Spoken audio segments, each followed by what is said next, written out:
Welcome to the Orville Planning Commission / Historical Advisory Committee meeting of March 27th, 2025. Please call roll. I note Commissioner Arasi absent. Commissioner Hamilton? Present. Commissioner Zilich? Present. Commissioner Jensen? Present. I note Commissioner Smith absent. Vice Chairperson Sheard? Present. Chair Jenkins? Here. Thank you. Please stand and join me in the Pledge of Allegiance.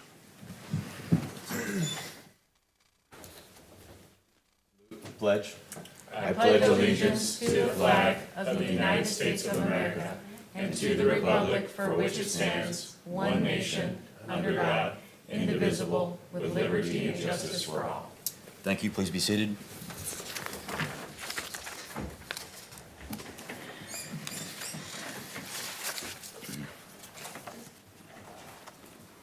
Do we have anyone here who wishes to speak on any non-agenda items?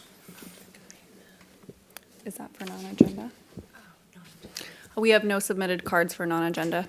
Thank you. Approval of minutes. I make a motion, we approve all those minutes. I second the motion. Thank you so much. That was a lot of work. It was a lot of minutes. I'll go ahead and open the vote. We were behind. Your guys' touchpad should work. In the instance they don't, we did have IT in here a couple days ago. I will call verbal roll.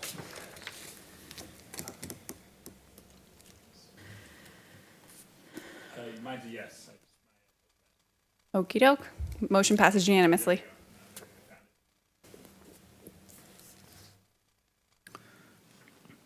Thank you. We will begin the public hearings. Open the public hearing for item 1. Staff report, please.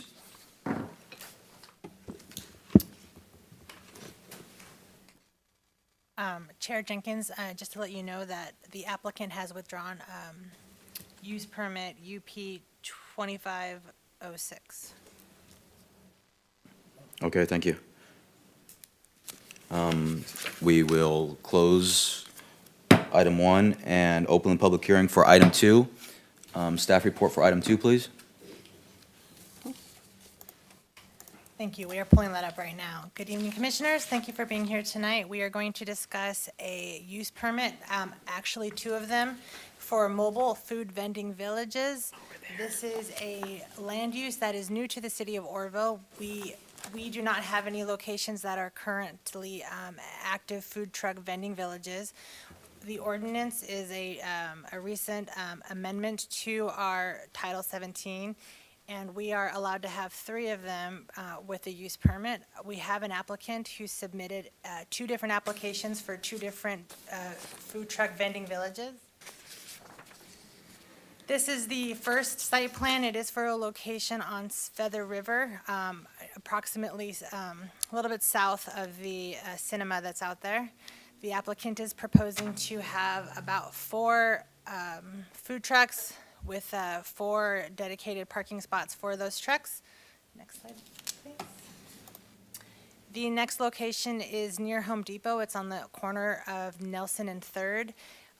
This was the original site plan that was received by staff. After a review of it, we did request a resubmittal, and we were given this, which was a lot easier to understand, but still did not provide staff with a lot of direction on how to proceed. We have gone back and forth with the applicant for several months and have been unable to come to an agreement on what is needed in order to complete this application to move it forward.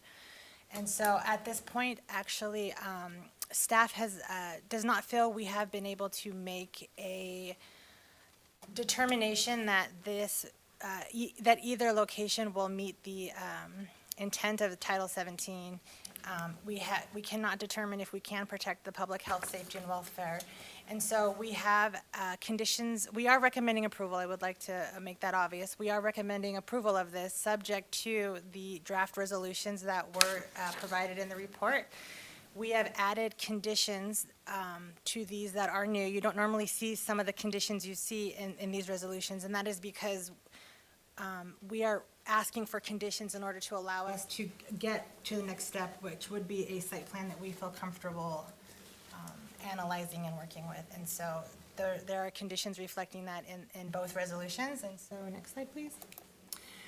With that said, we are asking for a public hearing be done for both use permits. The notice of exemption as infill be done for both of them, and that subject to the conditions of approval in the resolutions that the use permits be approved. And that concludes my presentation. Thank you. Thank you. Would the applicant like to speak on this?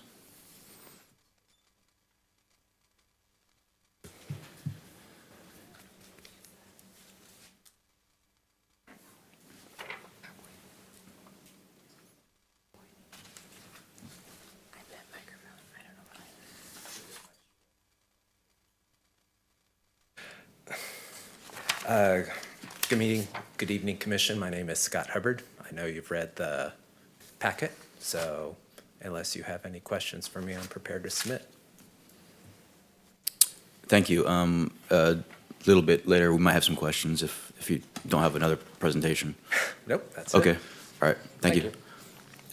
Do we have anyone here from the public who wishes to speak on this item? We do have one speaker online. I will need to give them permission to speak, and once they do, I'll begin the 3 minutes. Thank you.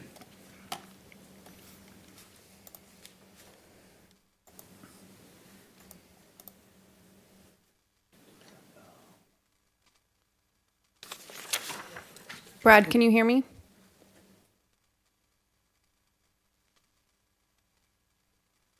Hello? Perfect. Hello? Yes, we can hear you. If you could just speak a little bit louder, I'll begin your 3 minutes. Oh, sure. I submitted, I actually submitted an email yesterday with just a couple of comments. So I don't really want to take time repeating that. I was just mostly concerned about the parking and the maneuverability on the site plan that I saw. It didn't look like it was going to be sufficient.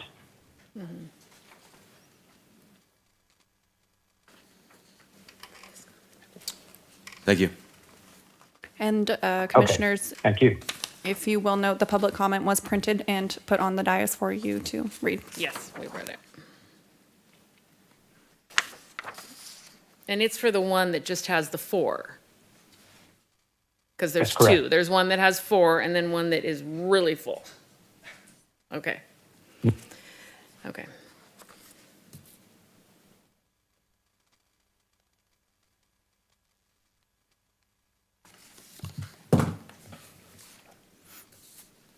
This time we will limit discussion between commissioners and staff. Are all of these conditions that you have put on both food truck villages, what is delineated in the food truck village ordinance that we worked on for a few months? So they're not any new, it's just everything that we have already agreed to, that this group has agreed to?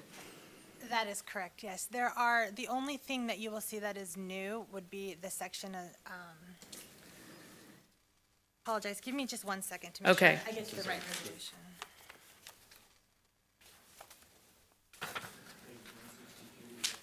Yeah, thank you. That's what's new? So, where it says, project-specific conditions to be met prior to issuance of a building permit. And then the next one, ongoing project-specific conditions. So page 163 and 164 in the resolution. Okay, so the ones that are labeled ongoing project-specific condition, those are straight out of the new ordinance. Okay, And they're called out, just the Yeah. ones that we want to make sure are called out, but they're all eligible for it. And then the page prior, right, the project-specific conditions to be met prior to issuance of a building permit. These are normally, these conditions 1 through 12 are what we would normally get from an applicant at a different phase in the process. And because we haven't gotten to that final step yet, we still want to move forward. We're asking that it be solidified in the resolution.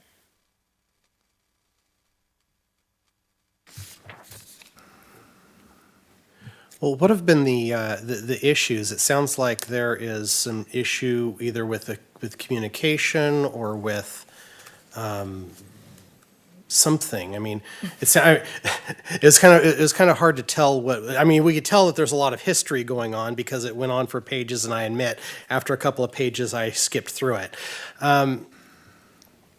So, I mean, I imagine, we have a situation where you're asking for a site plan for items that are all movable or mobile, right? Or what, I guess if you could help us out a little bit, No, what's going on? absolutely, right? So, these, and for any, I would like to just, start my little speech here with the caveat that the background work of this ordinance 1880, was prior to my tenure, and so Wes would have that background knowledge to speak of, whereas I just know what has happened since submittal. So, if you're asking about that, because these will be the city's first food truck villages, and we want to make sure that they are done correctly, and we want to make sure that everything is accounted for, like public safety, for example.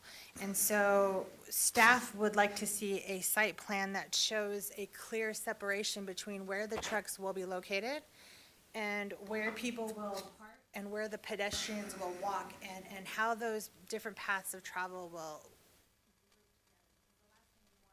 have anybody who is, a guest of one of these trucks, right, get hit by a car. So we want to see like those kind of separations shown on a site plan. We want to see where the restroom facilities will be. We want to see how, if someone who needs an accessible handicap spot, where that accessible spot will be in relation to where the trucks are, and then how will that person, just for example, if they're in a wheelchair, how will they get from this one paved parking spot to a truck that's over here? And does that necessarily mean that that path has to be paved? One of the suggestions that we had was instead having, I don't want to misquote it, but I believe we called it an operational plan, where if the food truck vendors say, okay, we have printable menus and we can walk out to them and greet them, option. But we just haven't been able to come to a resolution where both staff and the applicant feel that we're happy with what has been proposed. We started with quite a number of conditions, proposed conditions that were much more strict than we have now. So we've discussed and worked with the applicant several times through during this process, as Christina has mentioned. And we have narrowed it down to the 12 that staff is reluctant to give up on. And number 6 and number 7 on page 164 is, I believe, an applicant, I would be interested in applicant to comment on that, which has to do with the accessible van parking space. Our building department insists that this is warranted, and from a safety standpoint and from a code standpoint. So we're down to the last 12. And so if applicant will accept all of these 12, we're fine. Would the applicant like to comment on those? That seems like my cue. Yes, Christina and I have been working on this for some time. And I think both of us will agree, or all of us will agree, it's been fairly amicable. We have narrowed it down. The one difficult spot that we're having is whether or not the ADA applies to this. I used to be an ADA lawyer. For 20 years, I was an ADA lawyer. I have 70 published ADA opinions, 20 of them from the Ninth Circuit. So I am extremely familiar with ADA law. And it's based on that familiarity that I know that the ADA doesn't apply to food trucks parked on vacant lots. And so that's the difficulty we have. I mean, most of this stuff, yeah, I absolutely agree with. As a matter of fact, except for 6 and 7, I could probably agree with all of it. I haven't read it in a couple of days. But it's the question of whether or not the ADA applies to a vacant lot with food trucks, and it doesn't. And I can go into the weeds and explain why, if you'd like. I guarantee you though, 12 seconds, if you think page 3 was hard if you think going through it was hard, wait till you hear a discussion on the ADA. Yeah. It's highly technical and mind-numbingly boring. That's a direct quote from the Ninth Circuit. So that's where we're at. You know, I can turn in a site plan. The question is not the site plan. The question is what's required under that site plan. Now, if the ADA is applied, then we have to have van accessible parking. We have to have an accessible path to travel. We have to have, boy, oh boy, now I'm drawing a blank. Accessible restrooms. You have to have a path from the sidewalk, the bus stop, the parking spaces to the restrooms, and each food truck.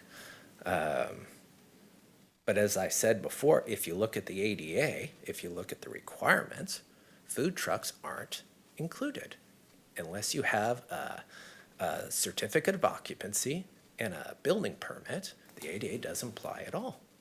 At least not for newly constructed facilities. And this isn't a newly constructed facility. This is 6 food trucks. We cut it down. It's part of the negotiation. Initially, we started with like 18 or 19 food trucks. Wes and Christina said that was a bit much, so I trimmed it down to 6. So now we're looking at 6 food trucks, no other developments on the property except for these food trucks. So maybe some water and septic eventually, once we get the food trucks in place, just so they don't have to, just so you don't have to pipe it in, but that's a different application for another day. So that's where we're at. Okay. Thank you. Would staff like to add anything to help the commission, or? The number 6 and 7 have been whittled down from those harder requirements with accessible path of travel to each food truck and everything else. So staff would accept one hardscaped spot with a wheelchair availability to a picnic table or something like that, and some sort of operational plan where each food truck agrees to serve or provide menus, et cetera, so that a person in a wheelchair or otherwise disabled doesn't have to move around. They can get what they need at that spot. So that's where staff is at the moment, and I don't know if our city attorney wants to weigh in, but Well, is that in our ordinance? That was my question too. The ordinance that we just wrote about the food truck village, a village, not just a one-off food truck, but an actual permanent location. Didn't we put in there these requirements? Yes, and I have the ordinance in its entirety as an attachment in this. Okay. So, yes, it was, a lot of these are requirements that were put in there. We have changed them. If you're talking, for example, about the chip sealing and whatnot, we have deviated slightly from that. Yes. The ordinance is asking for more than we have ultimately feel we have compromised with the applicant. Originally, we asked for that. We asked for the full chip seal, the whole thing that the ordinance asked for. After discussions with Mr. Hubbard, we did change that requirement down to, I believe, item 6 and 7 that Wes quoted. We do have, Ricky Malden is in the audience tonight. He's our building plans examiner, and he's a certified accessible specialist. You'd like to have any questions from him? For the applicant, so it sounds like staff would accept not true ADA, but a kind of compromised. Well, that's where it gets tricky, because the ADA is designed for very specific circumstances, and so applying the ADA to circumstances it wasn't intended for is like asking someone to set up the septic system to the electrical code. I think it's maybe a staff wanting some inclusivity or something.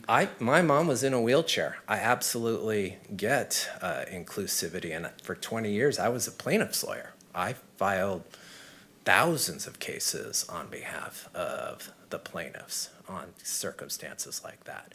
Practically speaking, though, this is not a situation that the courts would approve of, and it's just going to be very hard to implement. By way of example, the asking a food truck operator to to leave their truck, go out and serve the disabled person sitting at the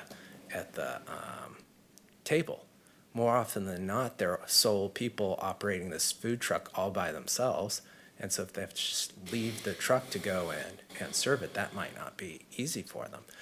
But the flip side of it is also, well, no, there's no flip side. It's just, it's not required under the act. So, Okay, so, I mean, beyond the requirements of the act, to me, it's more a matter of liability than accessibility. You know, let's say there's somebody you're open up, there's somebody who comes and visits who had just, you know, they have a cane, and they end up tripping because of there's loose gravel or somewhat uneven ground or something like that.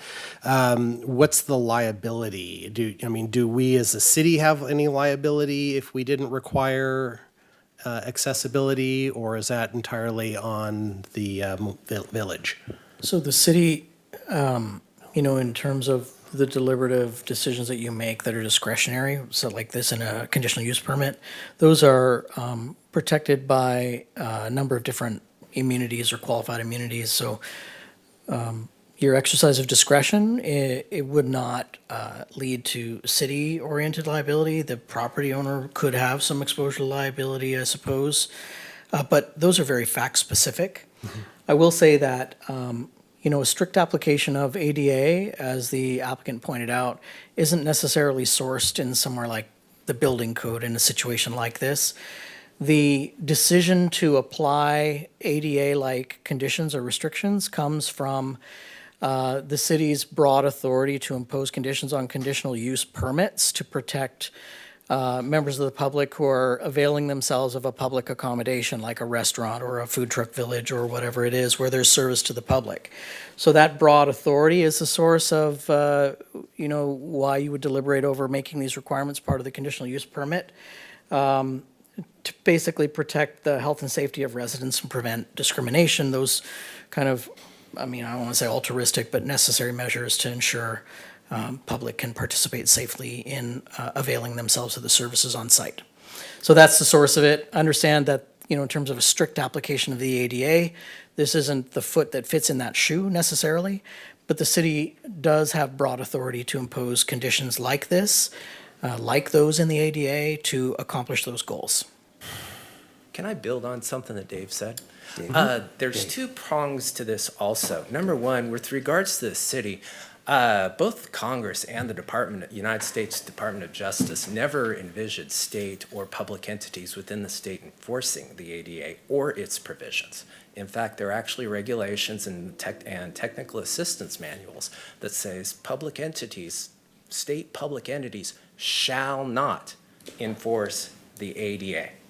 So right out of the chute, that limits your liability. You can't enforce something where Congress isn't allowing you to.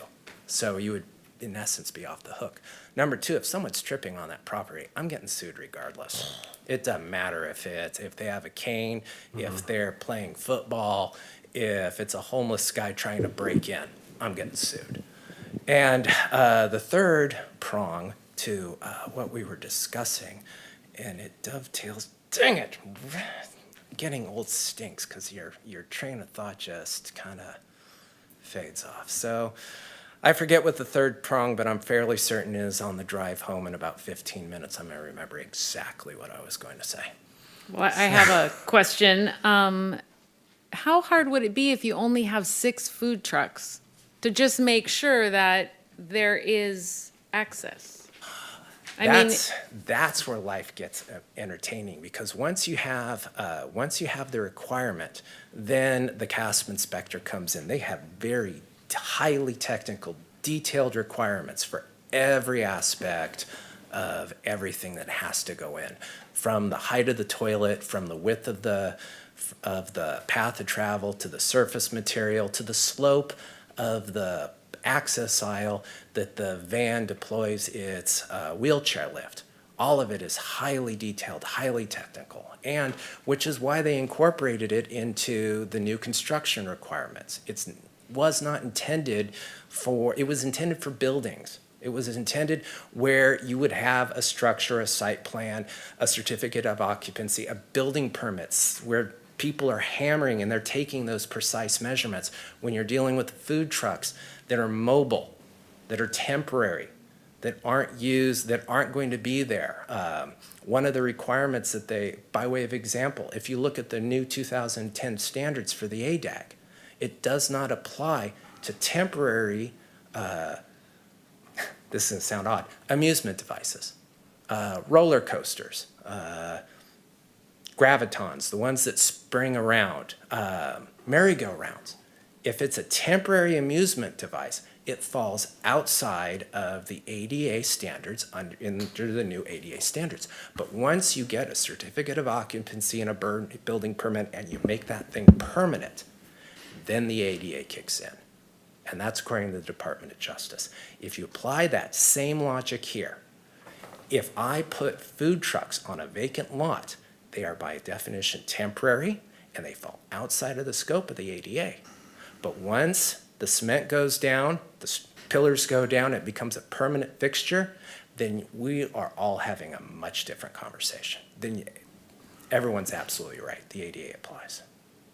This case is, you understand, you're the first two cases for this in our city. So we whatever you do, everybody else is going to say, you know, he got to do this. Well, there's only one other person who can do anything. Yeah, one left, one left after this. Yeah, and we've really worked hard trying to navigate an area that has never been addressed before. I mean, I cannot overstress what staff has done to try and see this thing through. They crafted new ordinances, for crying out loud, from whole cloth, which is not unimpressive. And we helped with that as well. We threw in our 2 cents to try and coordinate some of the more,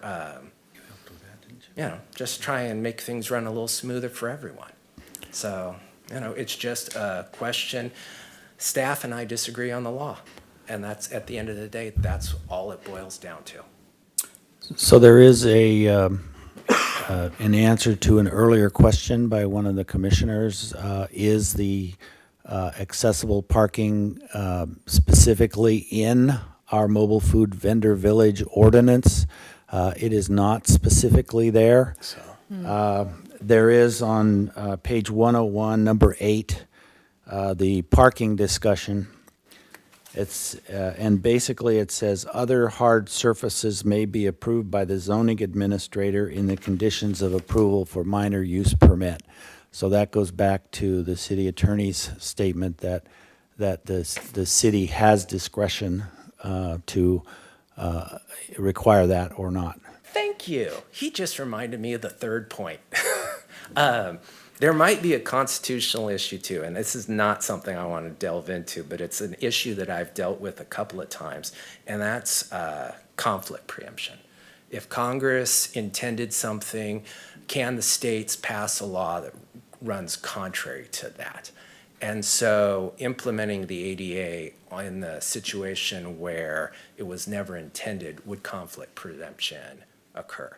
I've dealt with that issue in Hubbard versus Zorbreck, which was my grandparents, ironically enough, in front of the Ninth Circuit. I was also the lead counsel in Janke versus Sung Koo Lee, where that issue was addressed by the California Supreme Court.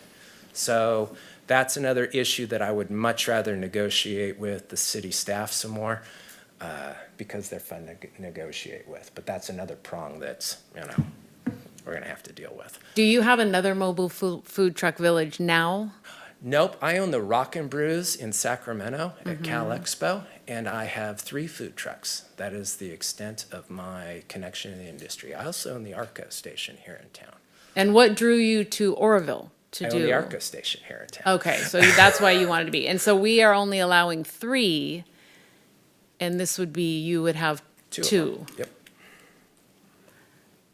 My other question is, does this not have to be an ADA issue? This is just, we would like to make sure that when grandma, I don't know, someone walks around, they can I would like that. actually access? I was, you know what, I was telling my, I would love to negotiate. If Wes and I could just sit down at breakfast and hammer something out, I would really appreciate, I would enjoy that too. But we've just got to the point where, for whatever reason, we've hit the farthest point. I mean, there was good faith negotiations on behalf of everyone involved. This is just a disagreement on the interpretation of law and whether or not it applies. Okay. I wish, yes. Well, should we hear testimony from the building official? If you guys are interested in the specifics of ADA, because it doesn't sound like it, we don't have the building code for it, and we don't have the actual ADA in our food truck. Yeah, I couldn't help but notice the head gestures behind our current speaker. Well, it wouldn't hurt. And It wouldn't hurt to hear how it applies. I think he would like to say something. If you'd like it. And if he'd like to say something, I would like to hear it. Mm-hmm. How about that? Good evening. My name is Rick Malden. I'm a consultant, building consultant for the city of Orville, and I'm also a certified access specialist. I'll correct a couple things. Number one, state of California, Title 24, we're bound by the accessibility code, not the ADA, because the ADA is the basis in the California Building Code. We use the 2010 ADA as standards as the base model code, and then California writes their own, additional comments to it. They'd exceed. So we're dealing with the California, Building Code. And the purpose in the accessibility chapter 11B, it basically says this chapter contains scoping and technical requirements for accessibility to sites, facilities, buildings, and elements by individuals with disabilities. So what he's creating, and I agree with him, the food trucks, they're temporary. The food trucks themselves don't have to comply. But the facilities that he's creating, the site facility is a public accommodation, so it has to provide access to the site and facilities for the site. So that's basically was the intent of what we were come to, because the definition of a site that's written by the Building Standards Commission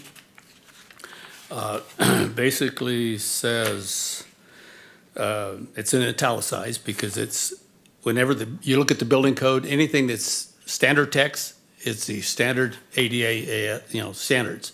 The italicized wording is what the Building Standards Code has amended the codes. They can exceed the minimum requirement, they can't be less than. And basically says facilities is all or any portion of a building, structure, site improvements, elements, and pedestrian routes or vehicle ways located on a site. So therefore, the conclusion like we came up to is the site itself has to be accessible to persons with disabilities. And that, since the sites don't have a public sidewalk or a bus stop loading, there is a provision in the code that says you can, if the site is only accessible by vehicle, then you go from this vehicle parking space to the facilities or, the site amenities. And so that's basically, I don't want to get in a debate about it, but it is, it's in the 2022 California Building Code that we adopted. Can you describe some of the options that are available in that building code? Yeah, what we did is we kind of came up with a reasonable accommodations, providing, access to, for van parking with the hard surface and signage and so forth, and providing a path of travel to a kind of a common area like a table or something like that. At least we give them an access, provision there on site where the persons with disabilities can go to and provide, enjoy the public accommodations of that food truck facilities. And also the path of travel would have to go to the restroom. So they, it's a restroom would be a all gender, one unit, just designed for wheelchair access. And disabilities is not just wheelchair. It's all sorts. Hearing impaired, visually impaired, mobily impaired. I'm mobily impaired. I can't lift my feet very far because I can't bend my knees. So any low obstructions, I have difficulty maneuvering around. and I have a lot of appreciation for curb ramps and hand ramp, stairs, pedestrian ramps with handrails and so forth than I ever did before. So, it's the main intent, we don't want to discriminate against people with, persons with disabilities to site facilities. And that's what we tried to be, reasonable accommodation and work with, instead of having a hard surface to every single vendor, because you don't know where they're actually going to park, because it's going to be kind of that overall area. We came up with kind of a common area where they could access that, and then they could, enjoy the facilities. Can this hard surface be wooden? The hard platform or surface something? for the accessible route of travel, the hard surface can be like decomposed granite. That's wheelchair accessible, the roll, not gravel. But your parking, since it has to be identified with surface marking and striping, has to have a hard surface in order to be able to paint the striping on there. Now, the sign can, it doesn't have to be embedded in the concrete. It can be, weighted, but the sign, a parking sign would have to be there also that would, identified as van accessible. And the ratio is 1 parking space per 25, basically, that would fit this type of site. And no less than 1 would have to be van accessible. That's a 9-foot wide space with an 8-foot access aisle, or 12-foot wide with a 5-foot. And just to give you a little update, for example, ADA calls out a van accessible, or accessible parking spaces as 8-foot wide. California says 9-foot wide. So we've exceeded, we're not less than, but we have exceeded it, and that's the California amendments to the ADAS.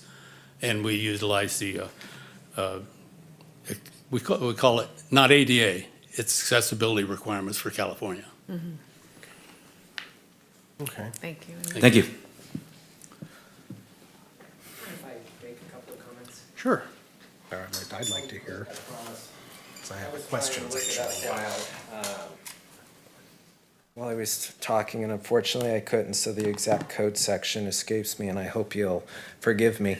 The Title 24 building code requirements apply to buildings, and that's what I originally stated. Food trucks on a vacant lot, much like the ADA, does not trigger California building requirements, building code requirements, unless there's a building application and a certificate of occupancy handed down. It doesn't apply either. So while he's absolutely right regarding the Title 24 requirements, we still come back to our original question, and the one that we're disagreeing on is whether or not even the building code would apply. I would say that there's less reason for the building code to apply than the ADA, because at least the ADA for existing facilities requires readily achievable barrier removal. That doesn't exist under California law. California law applies to new construction and alteration of facilities. This isn't a new construction. This is food trucks on a vacant lot, and it's not an alteration of an existing facility. So Title 24 doesn't apply either. Wouldn't this qualify as a facility? No. It does. It does actually. That's, again, that's part of the, would it qualify as a facility? No, because again, if you look at the Title 24, and I wish I could have found it, the facilities that fall under Title 24 requirements, current facility requirements, there have to be a building permit and a certificate of occupancy. That's what triggers the particular, that's why if you have an alteration of a 1984 building today, you have to, that alteration triggers today's building requirements. If there's no alteration, there's no requirement to comply with today's building requirements. Mm-hmm. If you don't have a new facility, a new building, then the Title 24 doesn't kick into play either. I've lost cases on this, painful cases. So yeah, that's where I'm at on that one. So, but again, reasonable people can still disagree about the law and still be reasonable. So what we have here is just a question of the law. And That's why it's sitting in front of you today. So a couple of other questions. So I'm looking at item number 6 under the project-specific conditions. It's referring to the accessible van parking space, but I'm not sure I saw a reference to accessible van parking space mentioned anywhere else. Was that already established at this point in the conditions that the applicant would have to provide one, or is this the space where the applicant is asked to provide one? This was, this, I just make sure, I'm seeing number, thank you. project-specific condition number 6, provide an identified accessible area on the site that is hard The to. the city attorney answered my question. It's Oh, okay. it's mentioned in item 4. Okay. Thank you. Okay. So there really isn't a contention then about providing an accessible space. It's providing the access from the space to individual portions of the, Well, the accessible space would fall under it too. Accessible spaces, accessible routes to the space, accessible bathrooms from the accessible routes to the accessible space, accessible routes to the sidewalks to the accessible bathrooms to the accessible space. It's all, as he. now our project-specific conditions talk about access to a connected seating space. Does it say anything requiring connection to anything else like a bathroom? Because I wasn't seeing that either. That would be, if the ADA does apply, then it would have to be required. That wouldn't, even if it's not listed in as a condition, it would have to be provided if the ADA applies. And that brings us back to our original problem with the site plan. If ADA was nowhere on those conditions, would you hardscape one space and put a picnic table there? Oh, you mean if you asked me to do it instead of ordered me to do it? If it was conditioned to hardscape one space and put a table there without putting ADA or About anything using like the word that? accessible van and wheelchair access correct. and things like that. I was telling my boy yesterday or this morning that I always like to be asked instead of ordered. So yeah, I'm sure that if there was we could probably, if a handshake deal works, I'm sure Wes and Christine and I could sit down and come up with an agreement that everyone would appreciate. Today, for us to approve something, we would have to, this is what we have in front of us to work with. I've waited 2 years. I can wait till the next meeting. If the council doesn't mind. So the applicant keeps referring to myself and Christina, but the authority is actually with the zoning administrator, who is Pat over there. But I'm sure you could designate him a special agent for just this limited purpose of negotiations for commission have approval another at a later date. Okay, go ahead. Neil. I mean, mainly of staff.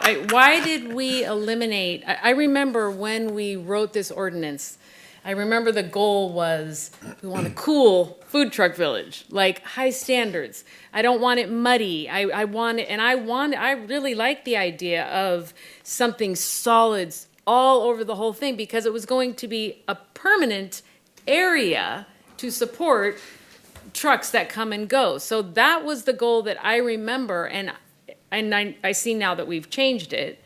And so then I would be concerned that we're gonna have a sloppy area with mud. Can I address? Well, I was asking them. May I go You may go first. Thank you, sir. So I would just like to point out that if you, page 73 of the packet is a letter that was sent to the applicant on August 20th. That happened after all divisions, so engineering, building, planning. The first corrections. This was the list of Yep. all lists. I see And it. we did ask for that, and we had talked about, we wanted sidewalks, we wanted the whole thing paved, we wanted bollards put up, we wanted it to look cool and fun and funky, and I still would absolutely love you to do that. But what I'd also then like you to do is fast forward to page 79, and that is a letter that is dated February 12th. And this is Mr. Hubbard asked us to, like, what was our best offer? And this was what our best offer was the letter dated February 12th, page 79. And we were really trying to, like, again, come to a resolution so we could just keep moving this forward. We still have been unable to reach, and so that is why we're here before you today. And I guess very long to answer your question, we were trying to compromise. I see. One of the, as a food truck operator, I can tell you that food trucks parked on asphalt in the middle of summer, no one goes there, and for the people who operate them, they're basically death traps, because you're in a tin. It wasn't just asphalt. I think Yeah. we had other options. Yeah, and that's why we dropped down the, Paving, chip seal, Yep. or other hardscape. we put in a hardscape, so it won't be muddy, and it's about that thick. So that's not, we have to spray it for weeds, but that gravels, or that chip seal, or whatever the heck it is, it's not going anywhere. So you would agree, you're putting the chip seal on the whole We already did. area? Yep. Not the one next to Walmart. We haven't done that one yet, but we definitely did Home Depot. Well, there's gravel down, but there's not chip seal, right? It's not chip seal, but it's not gravel either. Not It's a gravel road either. base. It's about. Road base. I know road base. Yeah. Okay. So Go ahead, sorry. Oh, okay. I mean, I imagine that one of the considerations here has to be economic, right? We're only, I mean, we're down to what, a maximum of 6 food trucks on the property at the moment, whereas I think you were probably envisioning more earlier. There's going to be a little bit more of a limited income, and more limited income than perhaps you had originally anticipated. Is the hesitancy to do much in terms of the accessibility because of a concern about generating the income to support the investment? It's twofold. Number one, we reduced it because it's still, this isn't the only time we're going to be working with the city of Oroville, right, about this. If the 6 food trucks fill and it's a hit, we can obviously come back and always ask for more. The second prong to it is, on a vacant lot, it's hard to meet the exacting standards of the ADA on chip seal. With no designated path of travel, with no designated accessible buildings or facilities. So it's just, compliance is gonna be a nightmare. So, but I'm absolutely, as I said before, I've been in the business for 20 years. My mom was in a wheelchair. I'm gonna do everything in my power to make it accessible as possible. But for it to be a requirement instead of a work through, that's where it makes the project almost untenable. We can't do a handshake deal. We have to have No, you can't. we have to have something in writing that we vote and sign off on. So what was the idea again about working with the zoning administrator? Well, I don't agree. I think that it does, that the Title 24, Chapter 11B does require ADA accessibility. It is I'm looking at this right now. It is a facility. It's a public accommodation. So regardless of whether or not there's a building installed, he is putting in a public accommodation. That's what sorry, you started, go ahead. I build a lot of ADA. I build a lot of parks. I reconstruct a lot of schools. I'm very, very far into the ADA world. If you build a park and all it has is a set of swings out there, you're required to have full ADA. And there's no buildings out there. All it is just a grass field with a set of swings on it, and you're required for public access to have ADA with your ADA parking and everything. You have to figure out how many people may visit the park and how many parking spaces you're gonna have and so on and so forth. And it gets really mind-numbing, as you had said before. But in my experience, it has never mattered if there's a building on it or not. It's what is the lot gonna be used for and who's gonna be serviced by the lot. So therefore, if you have the potential to have someone with a disability visit the public accommodation, then generally California has you install something for that provision. Yes. And allow me to take a step back, or take that a step forward. If you didn't have the swing set out there, you would not be required to add the parking or the road or the path of travel. Well, I've done it on, no, I've done it on ones without swing sets. No, don't get me wrong. It was just a little mowed grassy field next to a city hall in Yuba City. That's beside the point. If it's for public accommodation, if it's something that was improved for the public, we've always had to, and not just put in one space either. If there's an existing sidewalk, we have to connect that too.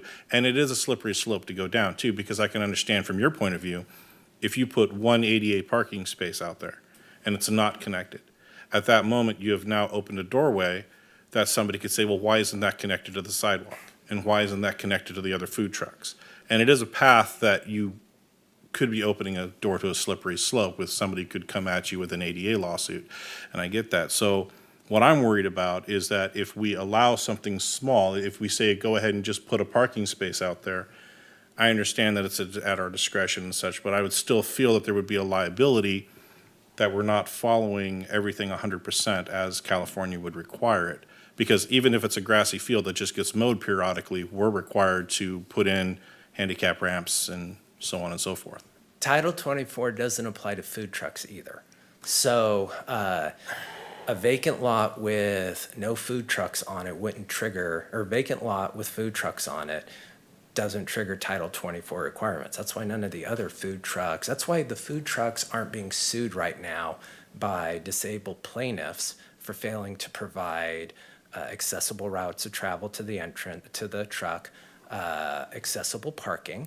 When you look at a food truck parked on the side of the road, it doesn't have ADA signage, it doesn't have ADA accessible access aisles, it doesn't have ADA accessible parking or paths of travel or restrooms. It's a food truck on the vacant lot. And that's because Title 24 and the ADA doesn't apply to food trucks. Now, if it was on a developed public accommodation like the one you were saying, then absolutely, it's got to have, but not because of the food truck, because of the public accommodation itself that was already there. And I think that's where I was going with that, was the fact that it's not the food truck per se. It's the fact that you're causing a gathering of people of any type of disability, non-disability at all. You have a location that you're inviting a large number of people to gather at, whether it's an empty field or whether there's a food truck there. And to accommodate the person who has the disability to be able to visit that site, I think is what staff and what the city and what Pat is worried about. It's not one food truck. You're creating a destination. You're creating something for the public to visit. So it's not just one food truck that's going to be visited by 3 or 4 different cars here and there and have that in the parking lot. You're potentially talking about 25 or more cars. You're talking about a large group. So it's becoming a public accommodation that's going to receive a lot of traffic. I hope you get a ton of traffic. Don't get me wrong. I want it to be successful, and I want to see this built as well, but I'm looking at it from both sides. I'm looking at it from your side that you don't want to go down the slippery slope of just adding the one space, because what could happen from that. But we also have to look at the fact that we're trying to improve Oroville and we're trying to make it where it's accessible for everyone. And I agree with Natalie that we have trimmed back what we already had set in stone, so to speak, that yes, was negotiable, but this is what we wanted. And then we've already worked so far down to the point where now we're down to just the bone and the marrow. And I understand why staff is not wanting to give that up, because this is something that is for the city, and it's going to be for you to make the profit, but at the same time, it needs to be accessible, I think is where everybody's coming from. Agreed. And the last few moments of any negotiation is where things always get the hardest. Yeah. So yeah, and it just boils down to, now we're just talking in circles. I don't want to say talking in circles again, but it brings me back to my absolute original point was, bear in mind, Marysville city parks have to comply with Title II of the ADA, not Title III. So for private entity, it's a little bit different. Still, if you look to ADA Section 303A, it sets the conditions when something has to be brought in compliance. And I can do the write-up for Title 24 if that will help the city too, go through the whole legal rigmarole about it. I know the cases too. I can cite those as well. So, but yeah, that's where we're at. Well, it seems like this isn't going anywhere.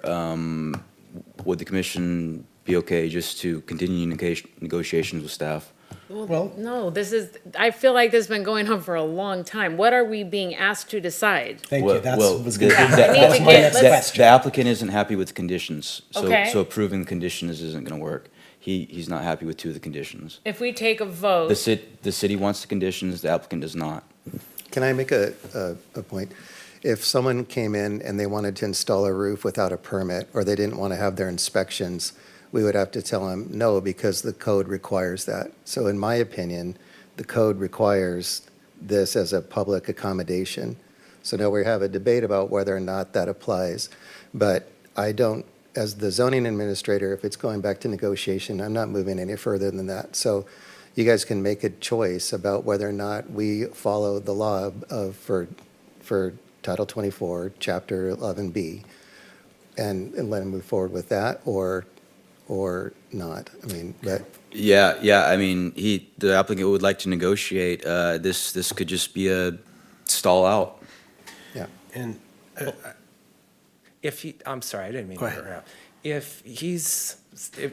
Again, we can disagree and still be reasonable. If he doesn't think negotiation's gonna go any farther. I don't see that we can negotiate the code. We don't write the code.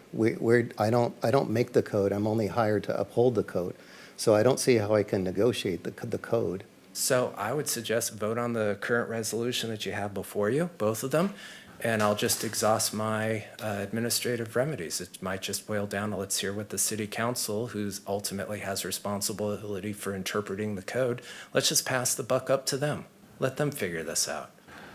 Well, So that's- can I ask how much discretion the planning commission has here if my question. If it is- Not that I want to. clear law or not, or how much discretion there is? So the planning commission can take action on the code, and then if it's not appealed, then it would be a fixed determination. If there is an administrative appeal, it can be reviewed by the city council as a whole, but it's really up to the commission what it wants to do, whether it wants to, take staff's recommendation or modify the conditions or any of those things. But I do want to remind the commission that notwithstanding whether there's a strict application of the ADA or not, when you're dealing with a public accommodation, the city does have the right to impose conditions that protect the health and safety and the welfare, provide accommodations, other public interests that the city can protect. And that, is true in a conditional use permit like this one, whether or not there's a building, and in fact, we don't have one here, but you're not required to have a fixed construction for this kind of a consideration. So it's up to the commission. Staff has made its recommendation. I think we've kind of exhausted the discussion at this point, and, we have a good relationship with the applicant. We want to see this succeed and work those things out. And of course, if the applicant wants to, pursue it further, then, we just pursue it further and we, bring the question to the council if that's the way it goes. Or maybe your decision prompts us to, sharpen those pencils and reach some kind of an agreement where, the interests are all met by the parties in question. So that's always, something we try to do before we, go to the next level. But of course, it's really up to you. And I think staff brought this to the planning commission because it got to the end of what it could do without direction from you. So that's where we are. Thank you. If I may make one more comment. In every negotiation, I mean, of course, you always start with what you want, then you end up all the way down to about 50-50. Just from what I'm seeing, and I've only been a commissioner for a little over a year, so I wasn't here from the beginning, but just from what I'm seeing, what was originally requested and what it has been trimmed all the way down to, it looks to me, and I'm just going to throw an estimation of about 70% of what was required has already been removed for the ADA, just in my opinion. Like I said, I wasn't here from the beginning. So in my opinion, we're only looking at keeping about 30% of what I know Natalie was involved in creating and everything in the beginning. So I personally would like to see the one space go in and everything as staff has recommended. Simply because in a negotiation, I understand everybody's been going great on good faith, but what I'm seeing here is that we, on this specific issue, I'm not looking at anything else, just this specific issue, we've already backed down to a certain point. And it seems to me like you're trying to go for absolute zero. If I was trying to go for absolute zero, I wouldn't have abandoned the other 13 trucks, you know. I was only talking about No, the ADA. no, we've been- I'm only talking about the ADA. We've been negotiating. I hope, I won't speak for staff, but I tried to negotiate in good faith. And, you know, perhaps, just as I'm standing here right now, perhaps the language might be different. And bear with me, because it just occurred to me sitting here. Instead of setting forth that it shall be accessible, or a van accessible parking space, perhaps instead we include language that mirrors the specific requirements that are required, but doesn't use language that suggests that the ADA was triggered. That might be a play, you know, as I'm standing here, because that would alleviate my concerns that I'm not complying with, I'm admitting, for lack of a better term, that it falls under the purview of the ADA, which exposes me to potential liability, while at the same time providing the accessible features that are required, or not required, but the city wants. Perhaps that would be a way to go. So instead of deeming it ADA, you're saying that if we required you to put in a 20-foot by 22.5-foot section of asphalt out there that could be utilized as ADA parking, that you would be amicable? Just one parking space that has this measurement, you know, asphalt this much. That might work. And that would be something I would defer to Pat on if something like that would be, because I know that we would still be thinking that it would still need the correct paint, the correct signage, the correct everything else in order to be deemed accessible. Well, there's deemed accessible under the law, and there's deemed accessible practically speaking. And I'm going to have to defer to the attorney on that one, because now you're getting far above my pay grade, sir. So you know, I stand by my original suggestion. I'd kick the can up to city council. Let them figure this mess out. They're going to have the ultimate say anyway. Well, thank you. We'll see if we get a motion and what happens on this, and if approved and you decide you like it, you could use it, or you could kick the can up the road. We are open for motion. So I make a motion that we follow staff's direction on this item, exactly as it is written. Is that okay for? Yes, I need to I say have it that more motion. clearly. We just need a second. I will second that. And then I just want clarification, does that apply to both of the resolutions, or are you going to take them one at a time? Because the one with just the Item- four, All of item 2? Are you talking about all of item 2 or the? no, all of it. I just want Sounds to, like she moved all of it to both use permits. everything that conditions staff has recommended, As agenda. exactly as they have written it out, is what I would like to make a motion that we would vote on. Understood. Okay. So with that clarification from whoever did the second, whether that's your understanding of the motion, and you continue with your second. I believe that would be my motion to go ahead and second that. Okay, thank you. I believe staff has already done a good job here. Motion passes unanimously. Thank you. Close public hearing on item 2.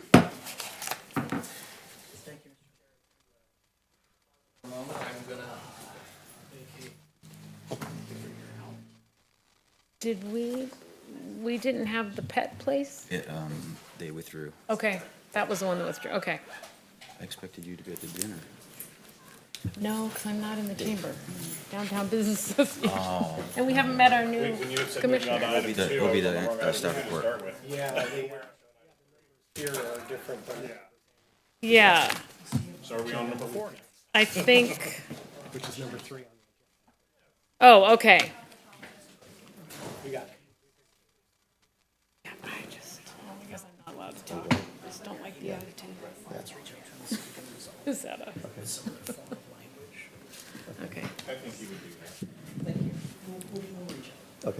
Sounds good. Thanks, everybody. Appreciate meeting you all.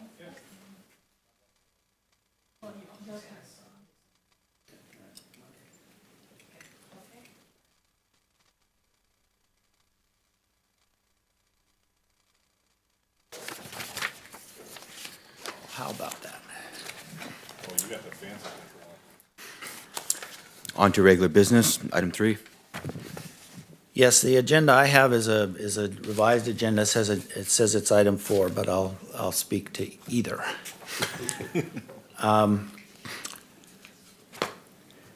This is a progress report on the general plan of the city of Oroville, which is often termed the Bible or the Constitution of a community. And there's not generally high familiarity with the community's general plan. Ours was passed in 2009 with a full EIR and a whole bunch of community input, and revised, updated in 2015 with a supplemental environmental impact report. Now it is April 2025. The state of California requires every jurisdiction in California to annually submit a progress report on the status of their general plan. Oroville has not done so since 2015, so this is the first time since then. Generally, about half of the jurisdictions in the state comply with this, so there are no sanctions for not doing it. So we're fine. So what's in this report? Presumably you've all read it, so I'll go through it rather quickly. It is an annual report, like I said. It also must be presented to the Planning Commission and City Council and accepted. Doesn't need to be adopted, anything like that. It assesses the health and relevance of the general plan. It reports on any changes that have occurred. It evaluates compliance with state law, and the recommendation in here is when to begin the next update. And there's another number of other recommendations which I am hoping that there's some significant discussion on about this, about whether those are relevant or whether some new ones should be added.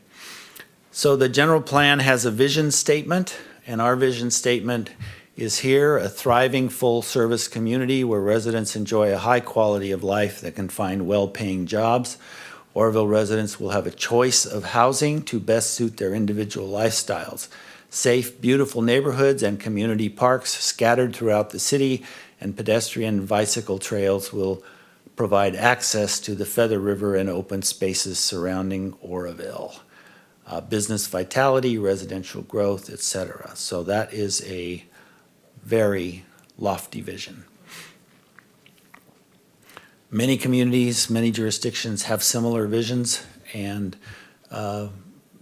it's always a goal to seek to achieve. Just a reminder what the Planning Commission's role is here. It does provide recommendations to the council regarding general plan amendments, zoning amendments. Zoning is Title 17, which is your purview, and every zoning amendment, the zoning code must be in compliance with the general plan. Planning Commission makes decisions on most discretionary approvals, including land divisions, use permits, and zoning variances. The Planning Commission is also the Historic Advisory Committee. We'll have an item for you later under staff reports on a historical project. Elements, 6 required elements, those with the asterisks on the left: land use, circulation, transportation, open space, safety, noise, and housing. The housing element was updated in 2023. That is on an 8-year cycle. General plans are on a as-needed cycle, typically 15 to 20 years, sometimes earlier, but typically 15 to 20 years. And many communities, because of the expense involved and the time it takes to do such a thorough update of the general plan, It usually takes a couple of years and $500,000 and lots of input. The optional elements are on the right there. Community design, economic development, public facilities and services, and environmental justice will be a requirement for the next time that we update the general plan.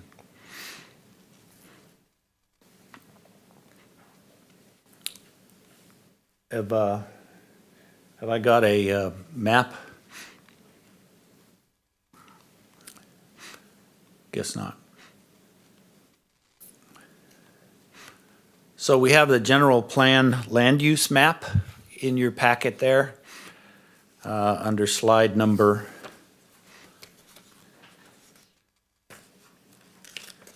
3. And we have the zoning map under slide number, page number 3, slide number 6. We have the zoning map, slide number 7, and we have a economic focus area map in slide number 8. Those do not appear to be showing up here on this presentation. Goals, policies, and actions. This is an example of one in the land use element. Provide an orderly, well-planned, and balanced growth consistent with the limits imposed by infrastructure and the city's ability to assimilate new growth.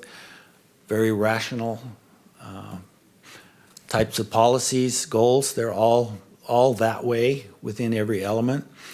The policy is that ensure all new development conforms with current land use and zoning designations, which is staff's primary responsibility for any project that comes before this council and the staff. And the action item is review and revise as necessary the development code to ensure its consistency with the general plan. I picked the shortest texts there, not the long one. There's some of them are quite lengthy. But all the elements are replete with goals, actions, and policies. So we also have several overlays in this general plan, and I hope I'm not being too basic for you all, but this is partly for community digestion and for the city council, which would be presented April 1st, next Tuesday evening, so that my belief that general plans are kind of hidden documents, and so I'm trying to enlighten with some of the components here. We do have on the left in the general plan a foothill overlay, which talks about rural development and not too dense development. We have a professional office overlay, which is part of the downtown, not too far away from us. We have arts, culture, and entertainment overlay, which encompasses Myers Street, the community center, our museums, and encourages restaurants and culture and art and museums and such. We have the Oro Bay specific plan, which was a proposal to develop everything south of 70 down to Dingerville on the west side of Highway 70. That one stalled.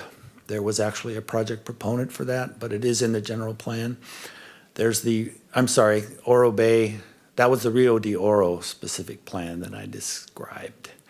The Oro Bay specific plan is out west of the golf course, out west of the Linkside development out there, and that was a proposal which the city council actually approved and had a development agreement for up to 2,400 homes and 5 acres of commercial out there west of the airport on Highway 162. And that did not occur either. The recession put a kibosh on most of that investment.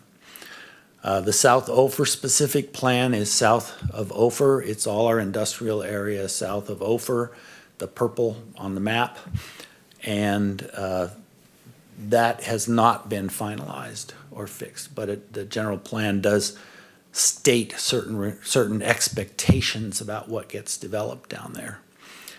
Overlays that we have that are in the zoning code only, the hillside overlay, if a site is too steep, then we have a calculation that gets made, and we can reduce the percentage of coverage, lot coverage, that would be allowed on a lot, on a very steep lot.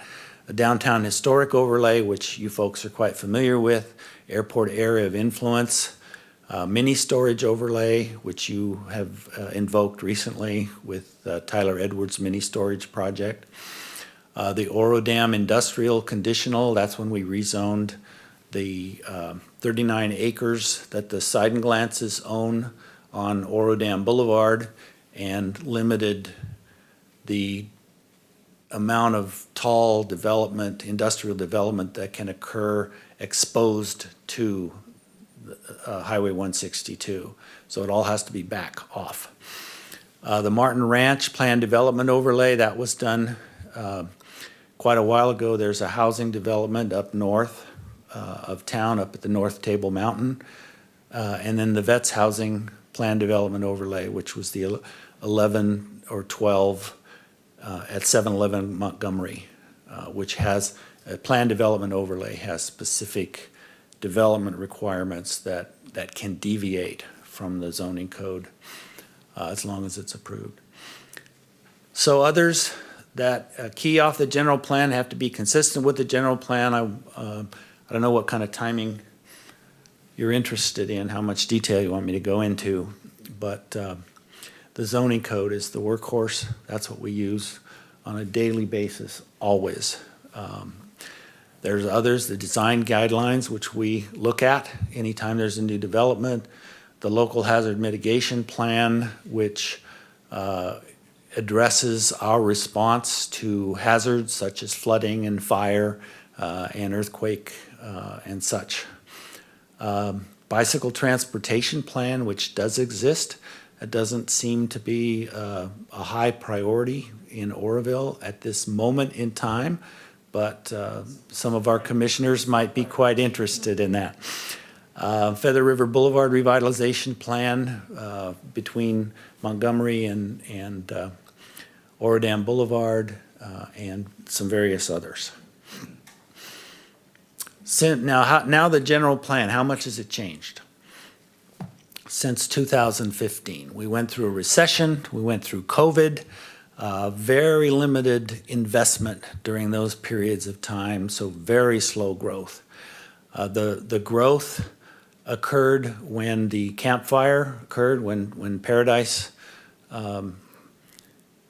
we gained 3,000 residents. We gained a lot more sales tax revenue, so our population went up to 20,000 people. Right, it's always hovered between about 18 and 20,000, and it's down to 18 now. So, in fact, all of Butte County is starting a slow decline in population growth, including Oroville. There have been few new policy changes in the general plan, so all the policies out of 2015 are still relevant today. We've had 4 annexations. I can give you the details of them, or they're in the report, actually. We've had 11 general plan amendments since 2015. The most significant were updating the circulation element to account for vehicle miles traveled and instead of level of service on our transportation element. And then the safety element was updated to refer to the local hazard mitigation plan, which was a requirement for us to be eligible for federal and state disaster funding. So we've accomplished that.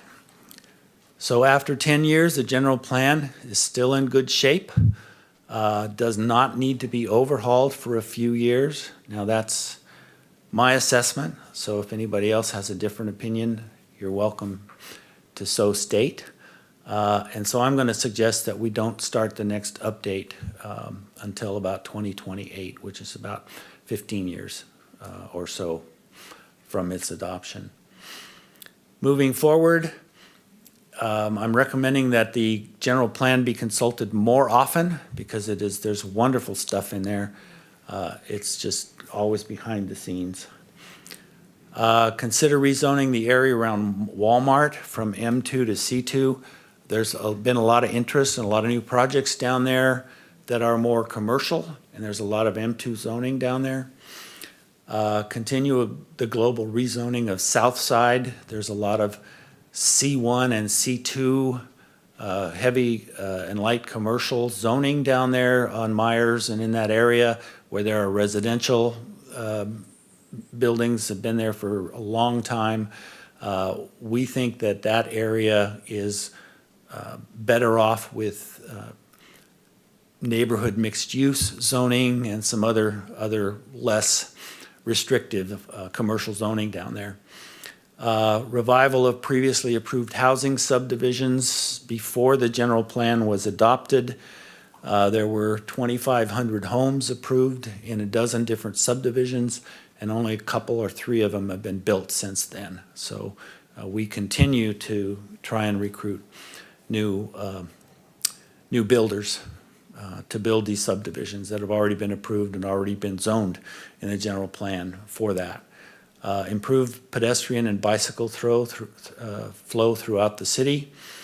Allow ground floor residential for mixed-use projects in the downtown mixed use. There's actually a provision in the general plan that requires housing to be on the second floor in the downtown mixed-use zone.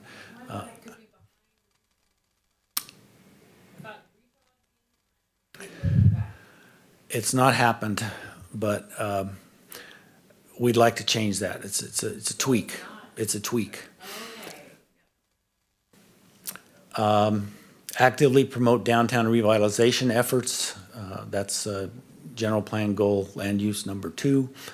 And then considering eliminating the 65-foot height limit in the M2 zone. It's industrial project is approvable by right in the M2 zone unless there's a tower or something that goes above 65 feet, at which triggers a use permit.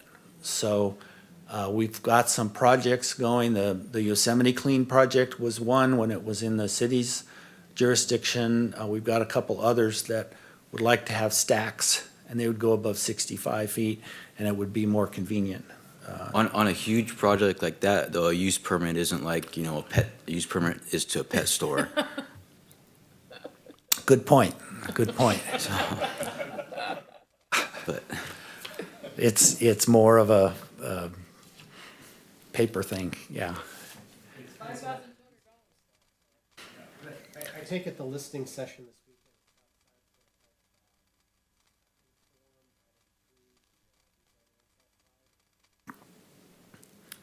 weekend. We haven't really specifically, and I'm not familiar with what this listening session is. Okay? No, the cleanup day's in The April. 26th of April, That's cleanup day. 26. Wasn't it originally scheduled in March? It was set to go March 29th, but there was, they moved it to the 26th. On March 29th, there was going to be a whole bunch of volunteers that are not coming anymore. So we went back with our original plan of doing it at the end of April. April 26th, yeah. The food will be good. maybe I'm getting ahead of things, but with the recent developments I've heard of the Maverick area and stuff, what about the zoning for the area between Maverick and like Applebee's? Is that the zoning that we would like, or would we like to see that something different than it is? Because I know at one time a storage area wanted to go in there, and we definitely don't, the area I'm talking about. Yeah, it's all zone C2, I believe. I could just see with Intensive with commercial. the expected new clients, that could be a very desirable area. It's actually for sale right now. So we can actually look at that as well. But I think C2, my own sense is that C2 is an appropriate zoning for that area. The mini storage that was proposed in there would require a use permit in our zoning code. And we discouraged it because we didn't want a lot of passive use in there along the freeway with the high visibility and along Feather River Boulevard. So, I think it's more valuable for other commercial. Than, Yeah. so that was what we encouraged, and they went away, so. How do we?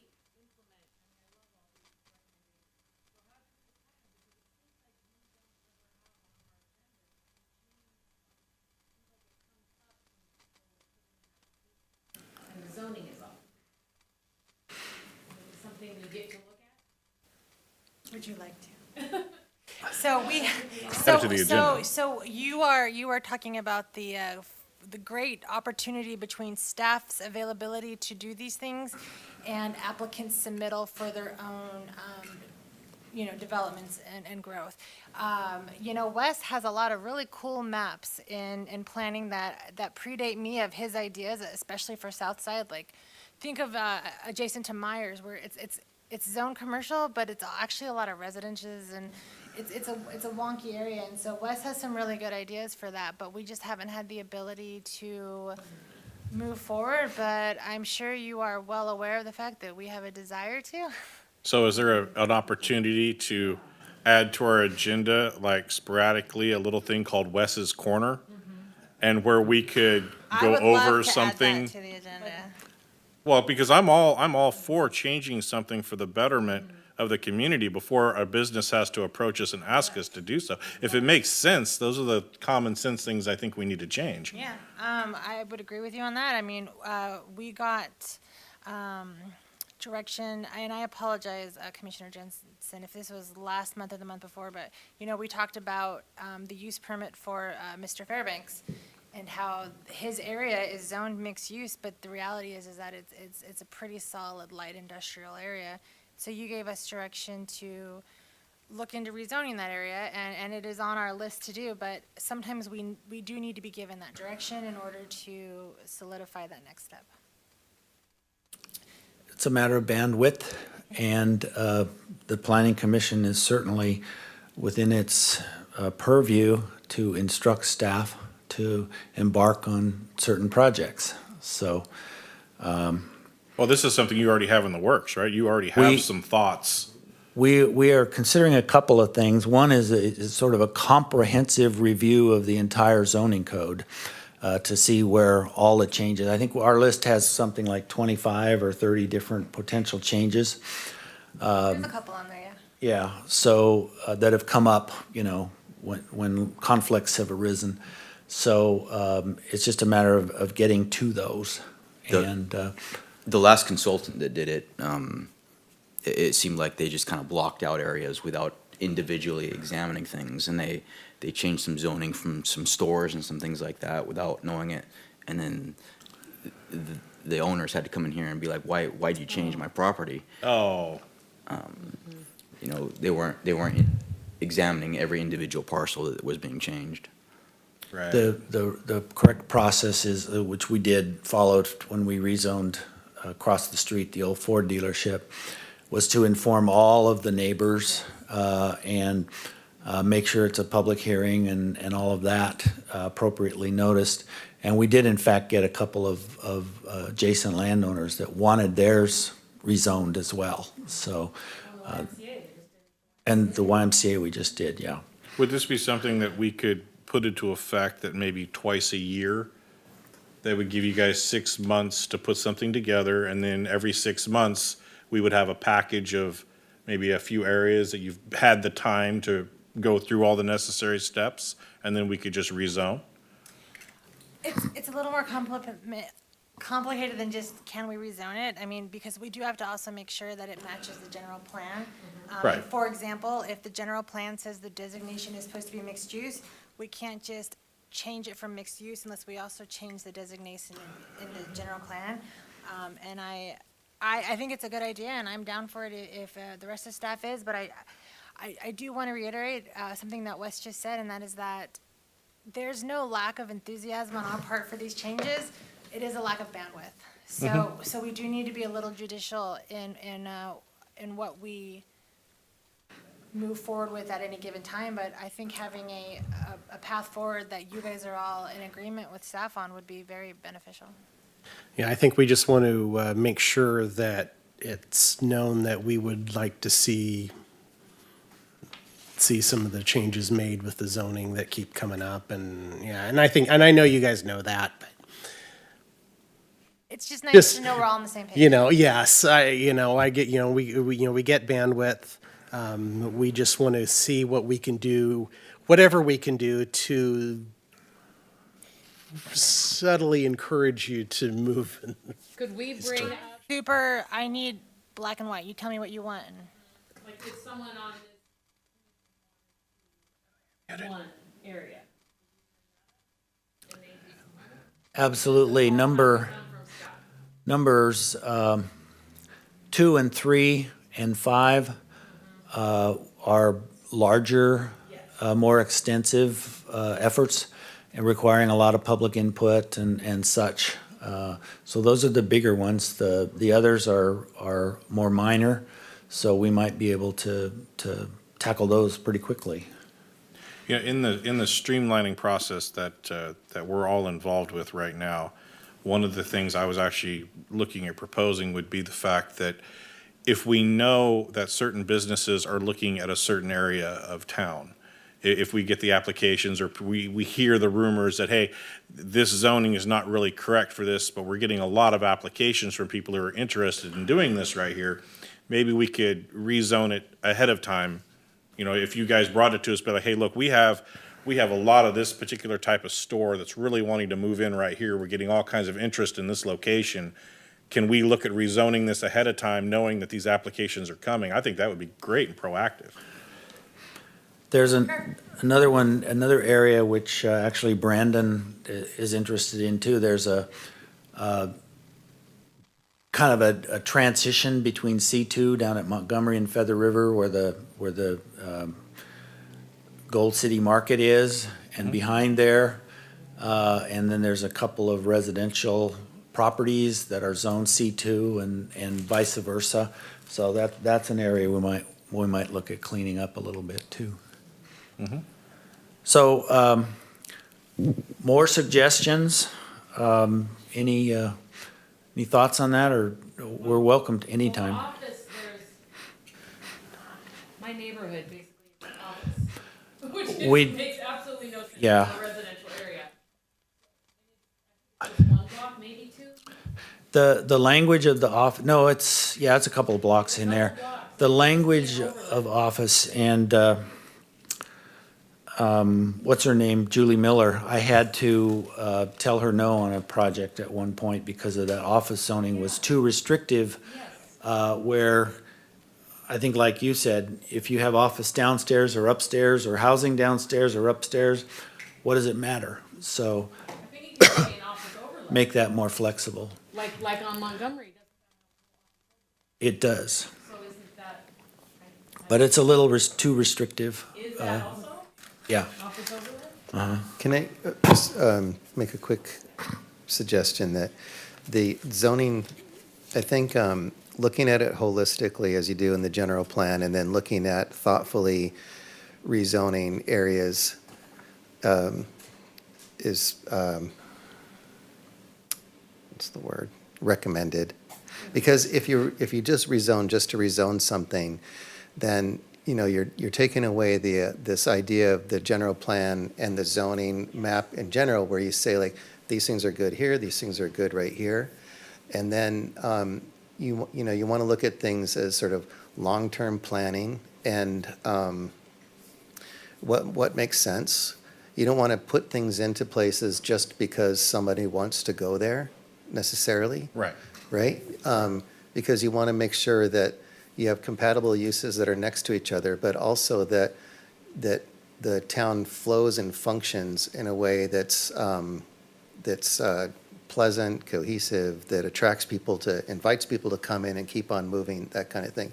So, and I'm not saying anything against zoning, rezoning, or anything. I just want to put that out there that considering changing a zone for one thing, maybe it doesn't fit the overall long-term vision that you may have for how Oroville will It look in the future. it needs to be thoughtful and consistent with the general plan. Yeah, let me amend what I said earlier, if you And I don't have mind. nothing against So- rezoning. We want to do some rezoning, as they said, and we want to do our own, we want some things down on the south side. We want to do some overlays, and we want to change things, so we want to invite businesses to Right. come in and make things easier for people to come in that will spur jobs and Right. population and all that. And just to amend what I was saying earlier, when I was saying there are several areas of zoning in our community that simply make no sense. Yeah. And that's more of what I was applying my logic to, is if we actually have businesses that do want to move in here into a zone that makes no sense, I would love to proactively change that zone ahead of time. Not the fact that I want to change a zone simply because somebody wants to move in there. It needs to work with the overall general plan, of course. And that's exactly what I'm talking about, right? And So it- just want to make that distinction. Yeah, and it does come up quite frequently, I think, in the planning yes. commission. They, like there was another item that I was going to mention about where we have a bunch of warehousing and logistics happening kind of east of where Walmart is, and it's all, every new project needs a new use permit, even though all the surrounding uses are also warehousing, and it just seemed silly to have to do another use permit, that we could do a rezone for that general area, since that seems to be an agglomeration of those types of uses. Right. And it makes sense for our city to have those uses in that location. Exactly. Those are exactly the kinds of things that come up. We want to, let staff know that we want to. My guess on why we are making it harder on warehousing is because they're large facilities with very low employment, a lot of land that gets used up. And so that's probably why we're a little bit more restrictive for warehousing. But that's just a guess.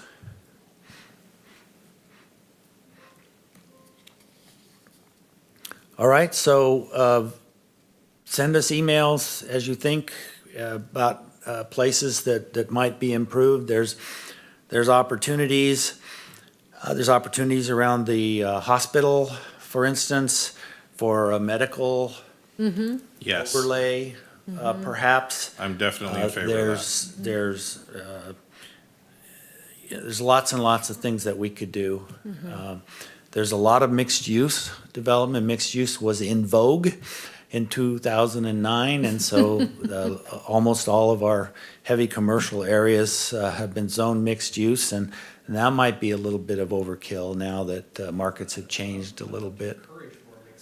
Okay, I know, it's my favorite More zoning, flexible. but- Yeah, when I joined the commission and we actually started looking at the city and looking at our zoning, I was very impressed and pleased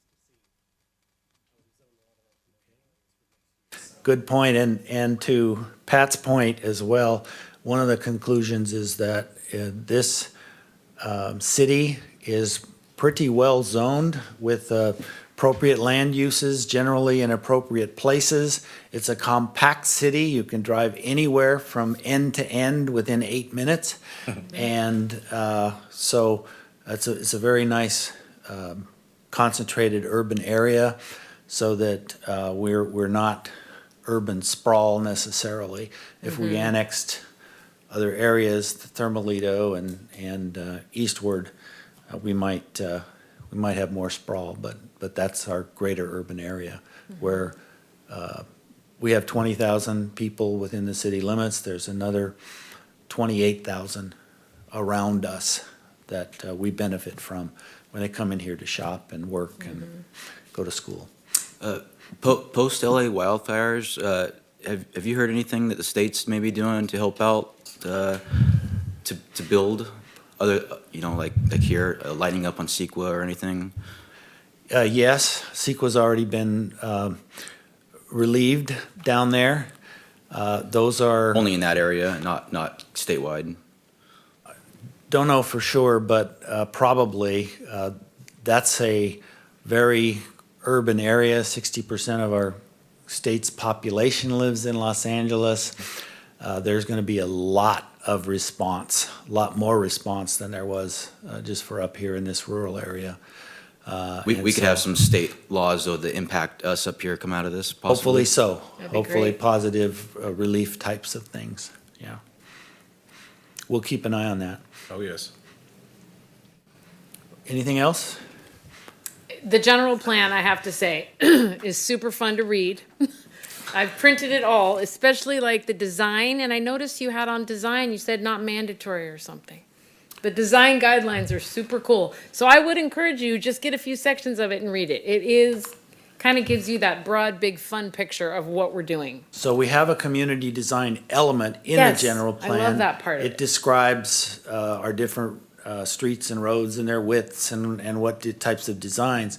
But we also have a separate design guideline document which speaks more specifically to industrial and commercial and residential. In the general area. plan? It's an adjunct to the general Okay, plan. okay, It's on our let's see website. I don't think I've ever seen anybody bring in a. I have it at rendering home, it's in my for the- notebook this thick. We do evaluate It's very these big. projects in accordance with the Yeah. design guidelines. And We have to listen to it. it speaks to trash enclosures, it speaks to porches, it speaks to Beautification. beautification. Yes. Yeah. Beautiful for the goals. Now, there's a lot in there. I went through a good chunk of it. Yeah. It is some heavy reading at times. Yeah. But it is a pretty good plan, I think. I like it. I do too. So are we being asked? Or Accept do it. homework. Just accept it. And make any recommendations, the Okay. changes that I should make before presenting it to the city council next Tuesday. But this is more long-term, this list that we're gonna email you, okay? Yeah. Do we have a consensus then that we accept this report? We do. I accept. So, yeah. Well, thank you for your time. It's not often that we get to dig into some planning stuff like this. Yeah, It's Thank nice you. to Well, we'd dream- like, Thank you, we like Wes. to, that's why we're here, so. It's nice to dream about the Planning future and see peeps. what we can do.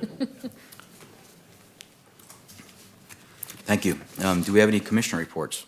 I see one here. Yeah, I do. I have something I'd like to report. So I actually want to start with there's two documents here, and I want to start with the big map, the big colorful map. CAL FIRE has just come out with their new fire hazard maps. Oh, And, I mean, there really isn't anything that changes, significantly in our area, but I just wanted to use this opportunity to bring up something that I started bringing up when we were talking about the tree ordinance, and we were getting bogged down in that. And that, our city really is vulnerable to the kinds of things that have happened to other cities in California, from Redding to Paradise to, most recently Pacific Palisades. And that we have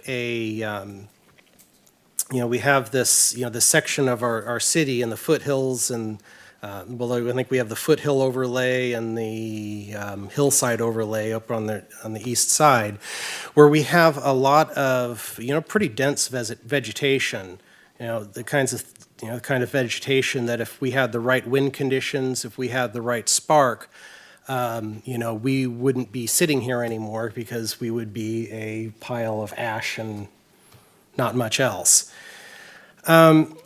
One of the discussions that I brought up back when we were doing the tree ordinance is not only making it easier for those of us, because I own property up in the hill area where there is an issue with fuel loads, fire fuel loads.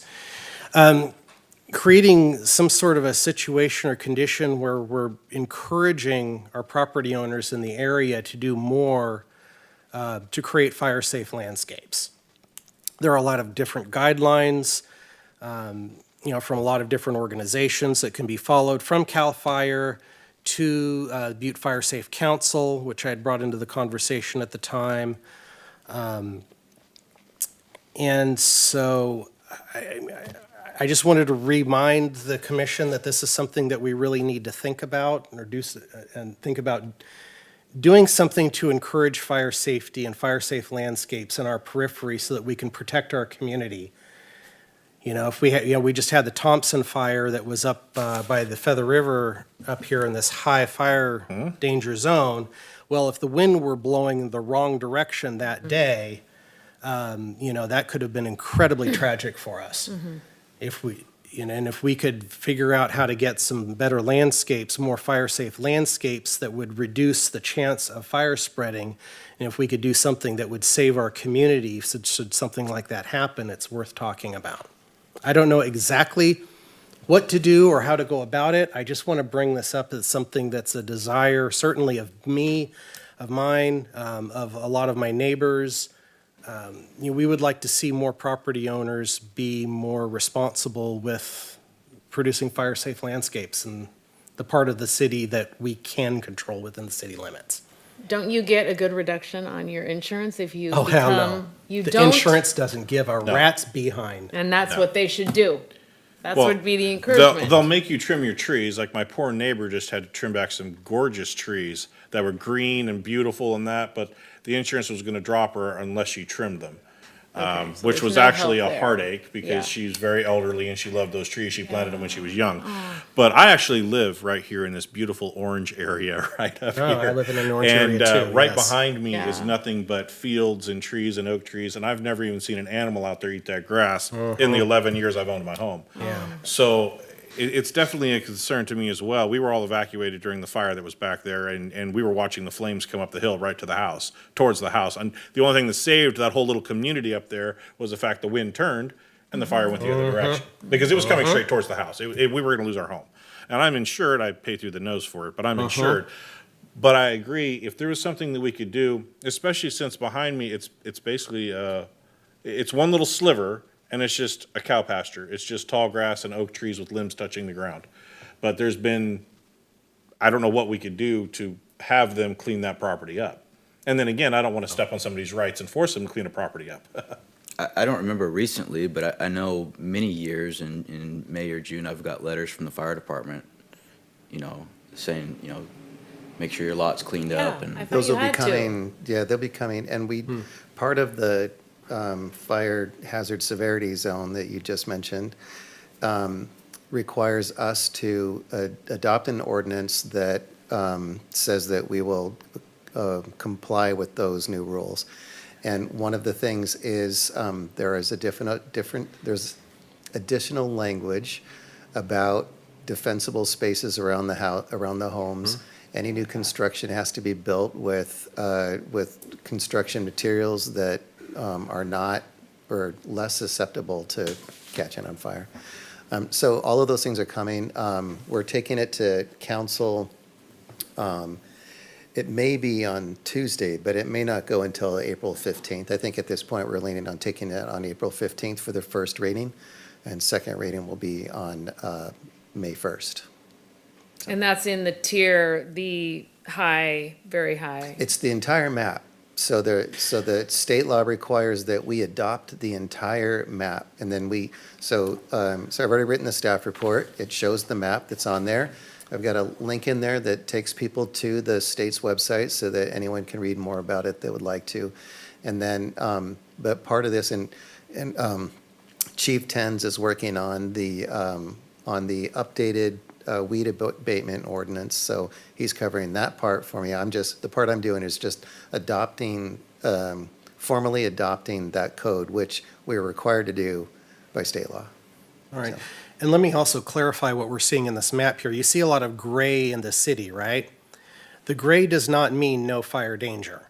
The gray just means that CAL FIRE did not analyze it because they consider that a local responsibility area. That's City of Oroville's responsibility area, even though we're, I guess, contracted with CAL FIRE now for fire, for fire protection. That didn't seem to translate to them, analyzing the rest of our city. Because, much of the eastern side of our city limits has exactly the same fuel Yeah. profile as this little bit that's in the red. If this were evaluated, this would all be high on the east side Oh, yes. of the city. Oh, I agree wanted completely. to So make sure to even include to- that. Even to throw this in there, the Orville Rescue Mission right down there on Lincoln Boulevard, right behind them is a city easement right there. And me and several other people have volunteered year after year to go out there. We actually mow that area for them. That way their insurance does stay low because the insurance did care.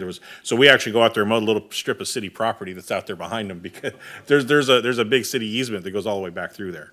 And all that is, it's set on fire by the homeless probably, 10 times a year, I'm going to say, or more. Yeah, I mean, I've cleared the entire acre and a half of my property. My daughter has horses on the property. They also graze all of our neighboring properties, which is a really nice, really nice win-win, because we don't have to buy as much hay for them when they. Oh, yeah. But it keeps everything fire safe around our home. Insurance dropped us anyway. They didn't ask, they didn't care. Yeah. I'm on the fair plan now. So, Yeah, we're not going to talk about how fair that is. that's not fair. But, but my motivation is basically self-preservation, preservation of the home, preservation of the neighborhood, and that's the focus that we should be taking. And I appreciate the report on where we're going with that, and I hope we can get. It would be interesting to see if they actually did analyze inside the city limits, how much of that would be red, just right even downtown, and, I mean, it would be bad. By CAL FIRE's definition, none of it would be red, but a lot of it would be orange. I don't know, I think over there behind the cannery and all that, I think between the Ford dealership and the cannery, especially with the transients in there and that might actually go, at least, it might get towards red. Unless the red is reserved for dense forests that are not maintained at all, Okay. that are overgrown. And of course, this analysis obviously didn't take into account the burning of the Thompson Fire area, because that's all listed as red now, whereas if it were evaluated now, it would probably be back to orange, but. I got you. Well, there should be a little red dot right here behind my house, but that's beside the point. So the city is not limited to simply adopting the fire severity map. This city could go farther. I'm not suggesting it, but we have a foothill overlay, we have a hillside overlay. Those roughly correspond to the areas with the greatest fuel loads. I suppose that if the planning commission was of a mind to, you could ask that those overlays get changed so that buffer zones and construction materials and things like that would apply in those locations. Now, that gets more expensive for homeowners and applicants and such, so there's a Well, I would love to balance there. entertain options, because I don't even really know what our options are.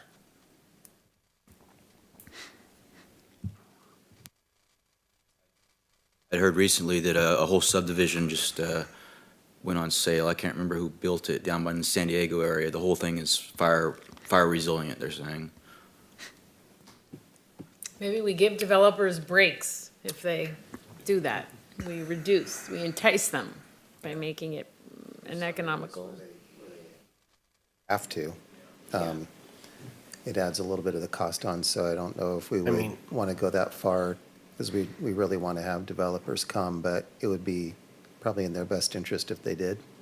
You know, I one of the things that always really hits me to the core too, though, is we have lots of penalties for those who don't follow the rules, but the ones who do follow the rules, I mean, I understand the rules, you should just follow them, but there's also no incentive There's no programs incentive, right? to following the rules. Yeah. You know, and my insurance doesn't care. My property's mowed and clean and leaves are raked and my front yard's green, but there's no incentive programs to any of my neighbors who also follow the rules or anything like that, so. I don't know, maybe there's something to be looked into for that. We could incentivize. I mean, I know it's not our job to incentivize to follow the rules, but then again, a lot more might follow the rules if there were incentives. Totally. Do you have any more? Not really. The other handout, this is the first thing that I had printed out and was intending to talk about before I found the fire map. It's just, it's a national report that identifies Oroville as one of the cities that has a profile that is in danger of having what happened. Not being ready, not being. Oh, if the wind had not changed, the Thompson fire would have taken out everybody And the from other the fire. Bosberger Yeah, to exactly. up the hill. That's the If same the with wind the had other not one. changed, Larkin Road all the way down through Lakeside, all that, the fire was headed that direction. And the wind changed, thank God, and it blew the other way. I want to comment on this as well, though. Coming from Paradise, losing my house in Paradise, and my family and my parents and and seeing what they had to go through. I would absolutely encourage us to be really promoting fire safety in our community because it could very easily happen here. Something that's 18 miles away or not even that, our neighbors got burned. So I do know that Paradise is doing some good steps to helping out.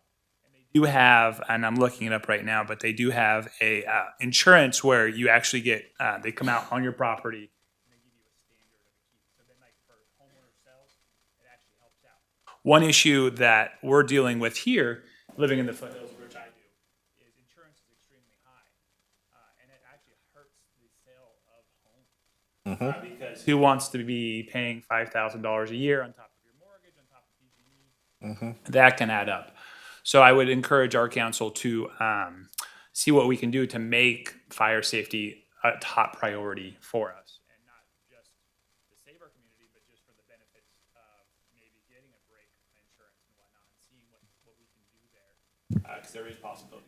You only pay $5,000? Lucky you. Yeah, About but to go up. Can I Because I'm paying find out that 5,000 policy? down here. Yeah. Yeah. I thought there was a rating that homes could get, because I know some people in Oroville getting it. They're like making sure they don't have wood chips next to their house, you don't have the wood fence next to your house. And they are gonna get their insurance, Saves getting me a break. Saves me $150 a year. Okay. Well, I wish we could do something So- better as a city so, that would yeah. encourage and help. And not charge people money. There are incentives for my insurance, but then the guy that came out and looked at my property pointed to, 20 feet away. And Yeah. what am I gonna do about the back neighbor's property? You know what I mean? That was his point, was the fact that, yes, I am doing the best I can for my property. But my neighbor has a 35-foot tall eucalyptus that when that thing turns into a torch and falls on my home, but it's legal, he can have the tree and everything, but then again, that's just what the insurance companies look at. Right. I think there's a certificate for being wildfire prepared. Yeah. That's what that certificate's called. Paradise Yeah, or? that's what Paradise. Okay. So, I mean, again, I don't know what the rebate is. It's only $150. That's not nothing, but that's just what was offered. But I just, I think that, we just need to realize how important this is. This is really. There's got to be a way to incentivize and entice people to do it that actually in the long run would save money and save the town. We could think about it. Yeah. And that's what I'm asking for. What are our options? As if you didn't have other things to do, but Is the planning commission directing staff to find some expert to come in and talk about options the next month or two? We don't want to add to your already overflowing plate, is what, see, everything that we're suggesting right now, we understand you guys are already doing so much, like with the rezoning and all that. We understand. We're not trying to overload you, but it's just concerns that we have. Well, finding an expert is I would less- love to. less you than know, I- doing it ourselves. Like I said, I was working with Fire Safe Council at the time, and I don't think we ever brought them in to actually present to the Yeah, commission. exactly. That's who I'm Yeah. thinking But of. that might be a good place at least to start, because they're Yes. doing some good fire landscape management projects Yeah. up the hill from us that they can tell us about. And Can we be a certified area that's fire safe? Like, aren't That's something there? Jim Houtman There- might be able to do for us. there are designations that that the Fire Safe Council told me about, like neighborhoods can be Yeah. if they meet criteria. And I'd have to go back to them to find out exactly how to do that, but. Well, maybe they that's- would come and give us Yeah. I would love to find an area that had incentives of some kind. incentives, So right? We don't want to that was- burden people. Right. Right. Because we are asking them to do more, Yes. trim the trees more or do more or pay their landscaper more or whatever it might be if they're happy, if they actually have a landscaper. But I'd like to find some way to incentivize people, Yeah. because that's the other thing too, is we want people to move here. Yes. The whole reason I joined this planning commission was to try to help businesses come here, try to help people move here, increase our population, increase our tax revenue.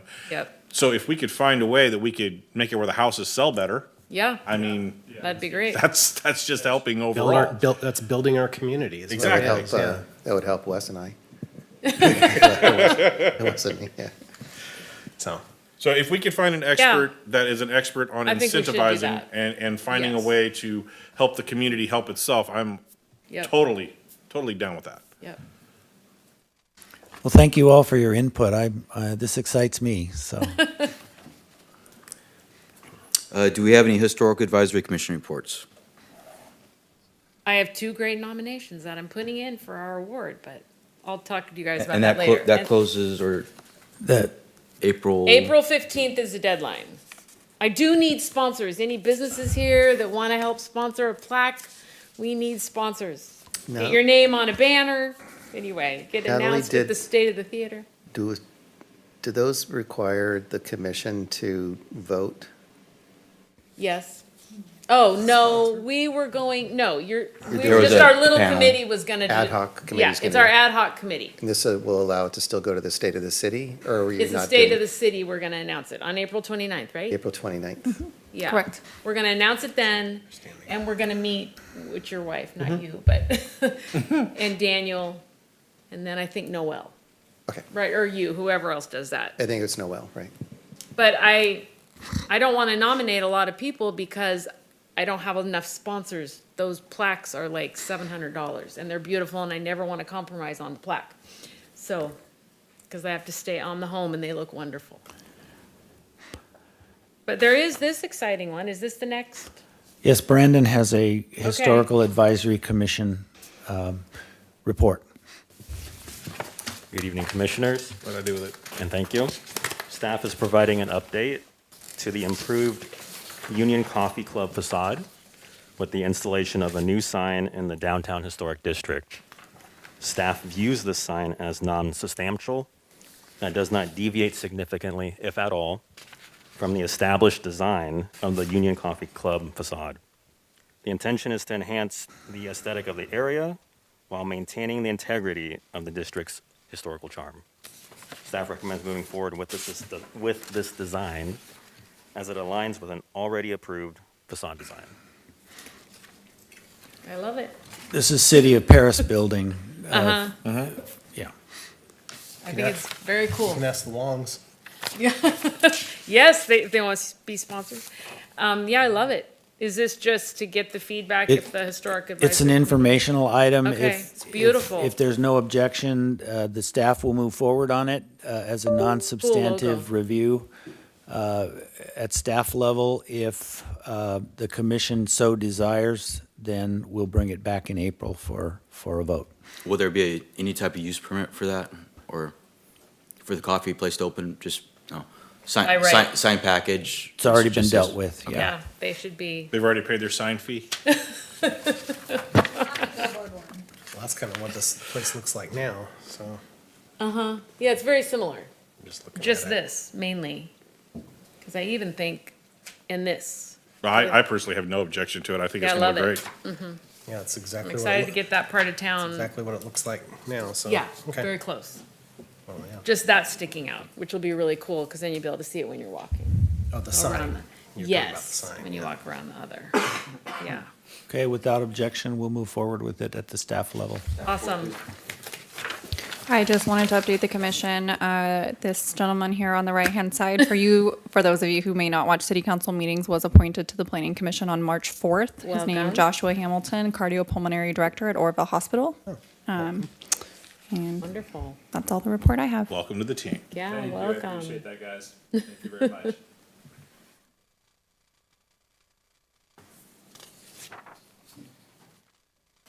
Are we done? If she Other can get the staff button to reports, work, or she's what do gonna we- beat it. Every time it defeats me. Staff has no more reports for you, unless our director has anything. I was going to update on the fire safety hazard, or hazard severity zone, but we already Oh, covered good. that. So. Yeah, I'm excited to look into that, Okay. how we can encourage it. I must have been channeling your thoughts Where? across town. Well, I have a family member that has lived in my home since they were burned out of the campfire. And they were very happy to be retired and up there in Magalia. They've lived with me ever since, yeah. So it's definitely a big thing to me.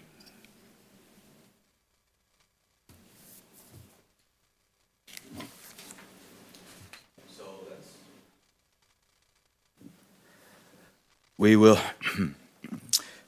we will adjourn to April 24th, 2025 at 6 PM.